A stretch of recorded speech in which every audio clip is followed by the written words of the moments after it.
Hey y'all, welcome back. I wanted to put a quick video together here to go over one of the real estate terms that realtors use quite a bit that I noticed the public doesn't necessarily understand what it means, and they should. Now before I get into what this term is, I just wanted to let you know that depending on what market you're in, the name of this may differ. You may hear it called one thing in one market and something completely different in another market, but every market does have this. And the term I'm referring to is SOBP. So you'll hear some realtors say, oh, it has an SOBP on it, or we accepted an offer, SOBP. And what SOBP stands for is sale of buyer's property. Sometimes you'll hear it referred to as SOPP, sale of purchaser's property.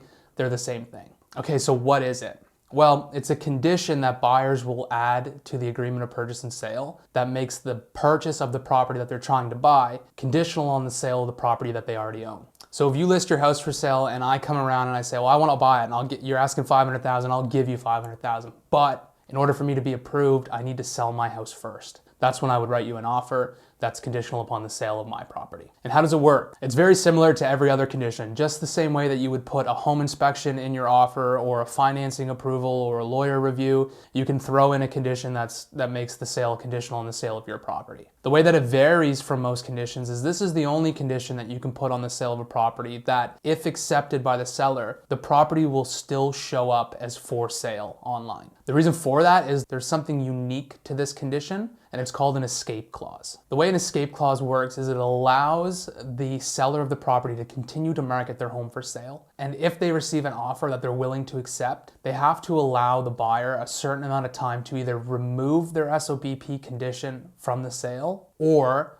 nullify the deal and allow you to take another offer. Typical timeline on an escape clause is somewhere around 24 to 48 hours. So again, say you list your house for $500,000. I come along and I say, okay, I'll pay $500,000, but I need to sell my house first. I write you an offer that's conditional upon the sale of my house. We're 2 weeks into it. I've met all my other conditions. I've had the property inspected, everything. The only thing that we're waiting on is for me to sell my house. And then you get an offer from another party for $500,000. You can at that point give me whatever is outlined in my escape clause, 24 hours, 48 hours, to either remove the condition of the sale of the property, or I have to walk away from the deal and then you are at liberty to take the other offer for $500,000. Now I'll let you know why this is probably the first time you're hearing of this term. The reason for it is because it's not overly common. It's not super attractive from a seller's point of view because it typically doesn't work during market extremes. And what I mean by that is if you have a heavy seller's market, then that means there's a ton of buyers for your property. And why would you accept an offer that's conditional upon the sale of a property when you have 9 other offers that aren't conditional? And it also doesn't really work in a heavy buyer's market. In a buyer's market, properties are typically taking a long time to sell. So if I'm 4 or 5 months into listing my house and I finally get an offer from you that's conditional upon the sale of your property, and your property isn't even active on the MLS yet, then I'm looking, well,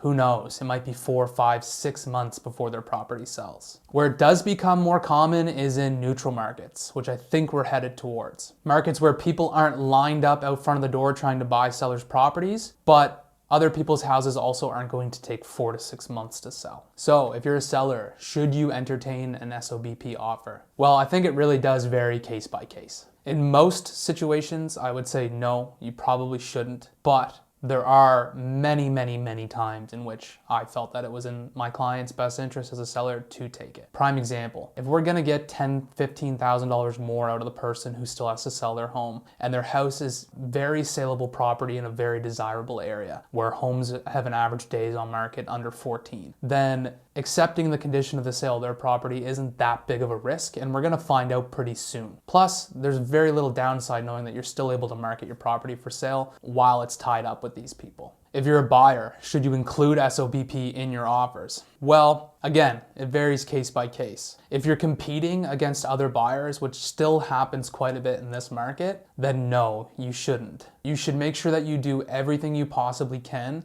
to make sure that when you're going to look at houses, you are ready and in a position to buy. And I know what people say, oh, I don't want to list my house for sale until I know where I'm going. It's, yeah, that's in an ideal world, that's what would happen. But unfortunately, that's not the case. What you should do is put your house up for sale, negotiate an extended closing that gives you plenty of time to find a new house, and then once you have a firm sale on that house, you won't have to include the SOBP clause in any of your offers. It doesn't have to close, it just has to be a firm sale. And a little tip for you buyers, if you do plan on putting an SOBP clause in your offer, make sure you present a plan to the seller on when you're going to list the property, what it's going to go up for sale for in terms of list price, and how long you think it's going to take to sell. If the seller knows that you're going to price your home competitively and it's in a very desirable area and that you have a plan to list it in the near future, they'll be a lot more comfortable accepting that.